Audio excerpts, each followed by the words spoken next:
কিরে কি করিস? টাকি যাওয়ার প্ল্যান করছি একটুখানি। বাহ, বহুদিন কোথাও যাওয়া হয় না, ঘরে বসে বসে। যাবি চল। দেখি। তোরা দেখা দিয়ে শেষ হয় না, এবার তো যাবোই ঘুরতে, দেখ আমি। ঠিক আছে।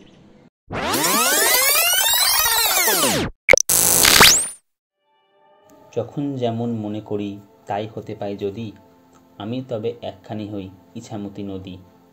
নদীর এপার বাংলা থেকে ওপার বাংলাকে দেখতে চান? প্রাকৃতিক সীমারেখা কীভাবে দুটো দেশের সীমারেখা হয়ে উঠেছে তা দেখতে চান?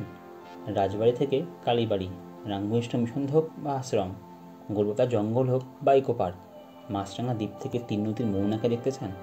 সপ্তাহে একটা দিন ছুটি পেলে প্রকৃতির মাঝে সময় কাটাতে চান? নদীর বুকে প্রিয়জনের সাথে ঘুরে বেড়াতে চান? তবে চলে আসতে পারেন কলকাতার খুব কাছাকাছি একটি ছোট্ট মফস্বল এলাকা টাকিতে। ঘুরে দেখতে পারেন আমার আপনার পছন্দের এলাকাগুলো। তবে আসুন ঘুরে দেখা যাক। গুড মর্নিং বন্ধুরা, কেমন আছো সবাই? আশা করি সবাই খুব ভালো আছো। আমি শৈবাল, এক্সপ্লোর উইথ শান্তনু চ্যানেলের পক্ষ থেকে সবাইকে জানাচ্ছি a very happy new year. নতুন বছরের অনেক অনেক আন্তরিক শুভেচ্ছা ও ভালোবাসা। আশা করি তোমাদের এই বছর খুব ভালো কাটুক।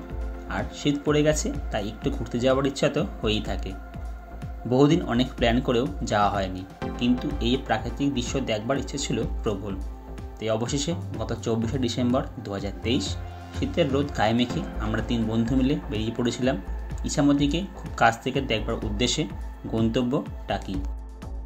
সবাই যার বাড়ি থেকে ভোরভোরই বেরিয়ে পড়েছিলাম। যদিও এই ঠান্ডায় এত সকালে ঘুম থেকে উঠতে কি আর ইচ্ছা হয়, তবুও ঘুরতে যাওয়ার ব্যাপার হলে প্রশ্ন আলাদা। সকাল 8:18 নাগাদ আমরা মধ্যগ্রাম স্টেশন থেকে হাসনাবাদ লোকালে চেপে বসলাম টাকির উদ্দেশ্যে। এই 2 ঘন্টায় যাত্রাপথে সঙ্গী ছিল দিগন্ত বিস্তৃত ধানজমি ও হলুদ সর্ষে ফুলের সমাহার।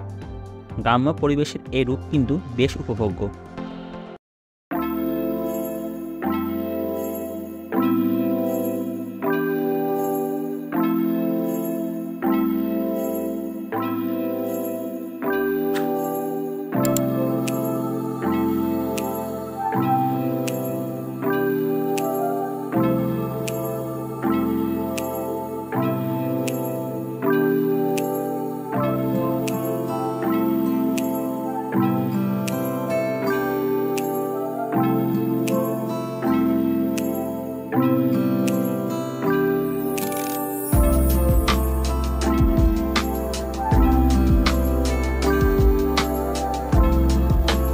কিন্তু আকাশের বিমুখ থাকার কোনো দৃশ্যই আমরা স্পষ্টভাবে দেখতে পাইনি। চারদিক কুয়াশায় ভরা আকাশ। এর মধ্যে আমরা পৌঁছে গেলাম টাকি রোড স্টেশন, আমার দেখা অন্যতম ছোট্ট ও সুন্দর একটি স্টেশন। এরপরই আমরা স্টেশন থেকে বাইরে বেরিয়ে এসে দেখলাম প্রচুর মানুষের ভিড়। তাই দেরি না করে প্রথমেই একটা টোটো বুক করে নিলাম সারাদিনের জন্য। অনেক দরদাম করে রাজি হলো 800 টাকায়। শুরু হলো আমাদের টাকি ভ্রমণযাত্রা। টোটোয় চেপে প্রথমেই আমরা গেলাম রামকৃষ্ণ মিশন আশ্রমে। সেখানে বেশ সুন্দর সাজানো বাগান ও মন্দির, যা দেখে চোখ আর মন দুইয়েরই শান্তি হলো।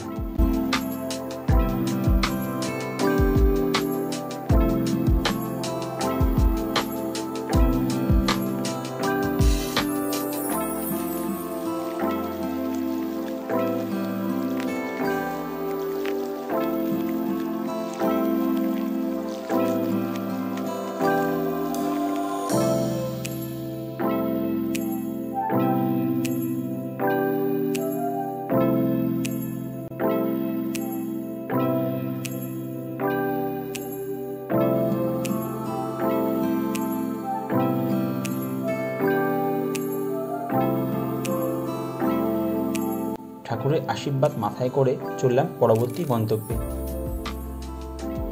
যাওয়ার পথে এই অঞ্চলের বিখ্যাত টাকি জোড়া শিব মন্দির দর্শন করলাম।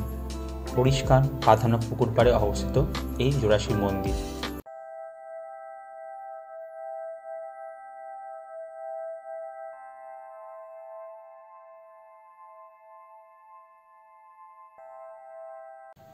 সবুজ গাছপালা বেষ্টিত অপরূপ গ্রাম্য পথ ধরে পৌঁছে গেলাম পরবর্তী স্থানে, জগৎবন্ধু রায়চৌধুরী জমিদার বাড়ি, যা কিনা টাকি পূবের রাজবাড়ি নামে বহুল পরিচিত একটি জায়গা।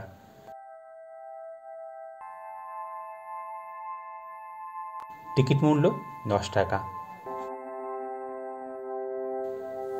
এই ধাঁচে পুরনো রাজবাড়ি বা ঠাকুরবাড়ি আমার বরাবরেরই প্রিয়, তাই এই বাড়িটিও আমাকে নিরাশ করেনি।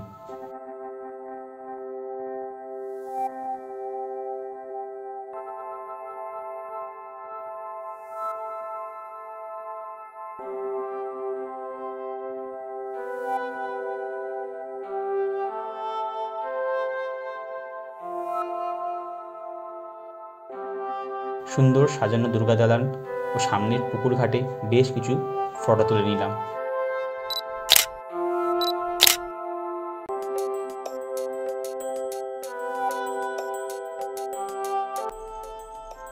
এরপর আবার পথ চলা শুরু। দুদিকে রাস্তার পাশের দৃশ্য দেখতে দেখতেই ইছামতির সম্মুখীন হলাম। নদীর ধার ধরেই এগিয়ে চললাম। খানিকটা গিয়েই একটু ভেতরে ঢুকে দেখতে পেলাম প্রাক্তন সেনাপ্রধান শঙ্কর রায়চৌধুরীর বাড়ি।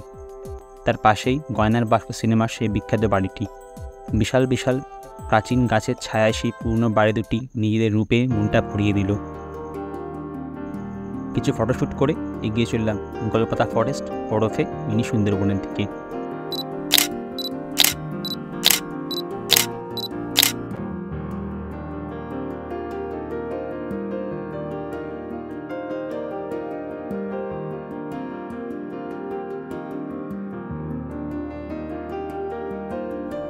কিন্তু গিয়েই দেখলাম বিশাল লম্বা লাইন। দীর্ঘ 1 ঘন্টা দাঁড়িয়ে থাকার পরে আমরা সেখানে বিএসএফের কাছে আধার কার্ড জমা রেখে নাম এন্ট্রি করে ঢুকে পড়লাম ভেতরে। চারিদিকে অজস্র গাছপালা, গোল, গর্জন, গেওয়া, সুন্দরী, কাঁকড়া প্রভৃতি। ম্যানগ্রোভের জঙ্গলের ভেতর দিয়ে সুন্দর ক্যানোপি ওয়াক করা। সেই রাস্তা ধরে প্রথমে আমরা ইছামতি ভিউ পয়েন্ট,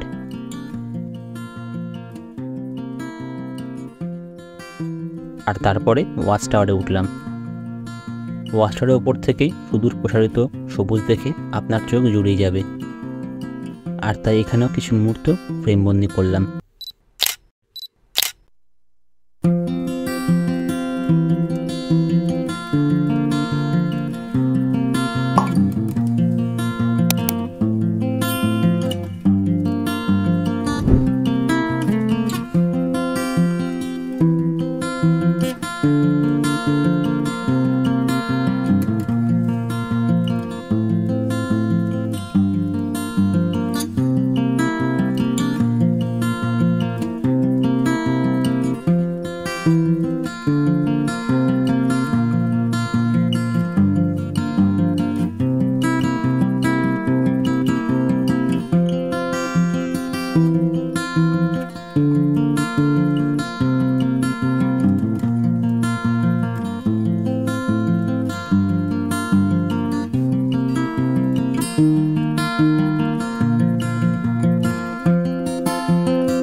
আবার ইছামতির পাড় ধরে পথ চলা শুরু। তখন ঘড়িতে প্রায় 2টো বাজে, তাই এতক্ষণে সবাই ক্ষুধার্ত। নদীর ধারে একটা হোটেল দেখে সেখানে সুস্বাদু চিকেন থালি দিয়ে লাঞ্চ সেরে আমরা সোজা চলে গেলাম ইছামতি নদীর তীরে।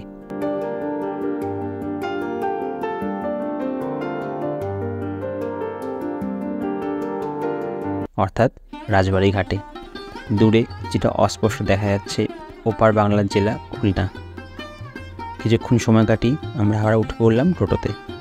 এবার গন্তব্য ঘোষবাবুর বাড়ির দুর্গা দালান।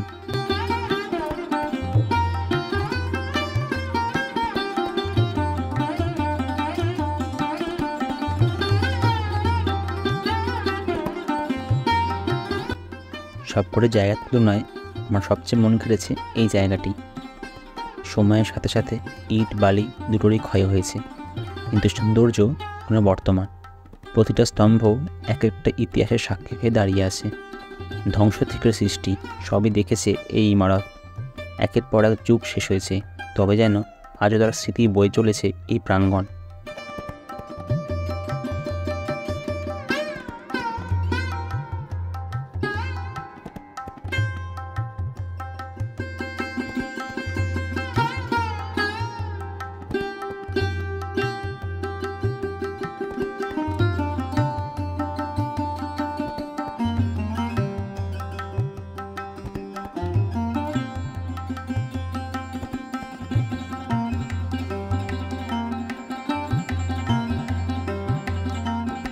তাই আমরাও সেই ইতিহাসের সাক্ষী হলাম।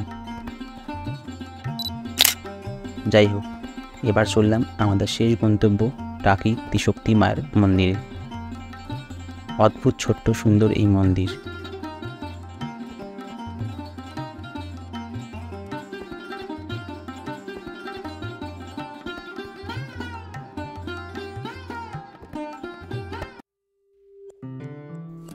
ততক্ষণে সূর্য হেলে পড়েছে পশ্চিমে।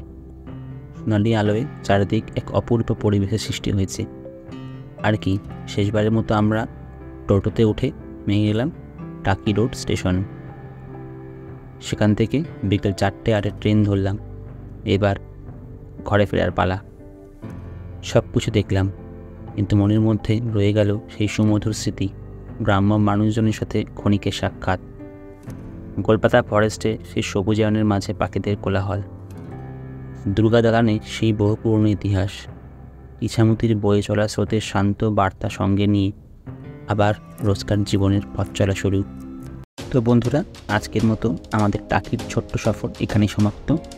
আশা করি তোমাদের ভিডিওটা ভালো লেগেছে। যদি ভিডিওটা ভালো লেগে থাকে তো লাইক করতে ভুলে যেও না। তোমাদের কোনো মতামত থাকলে কমেন্ট করে অবশ্যই জানিও। আর এরকম কলকাতার কাছাকাছি দারুণ দারুণ জায়গাটা ভিডিও দেখতে চাইলে আমাদের এই চ্যানেলটি অবশ্যই সাবস্ক্রাইব করো।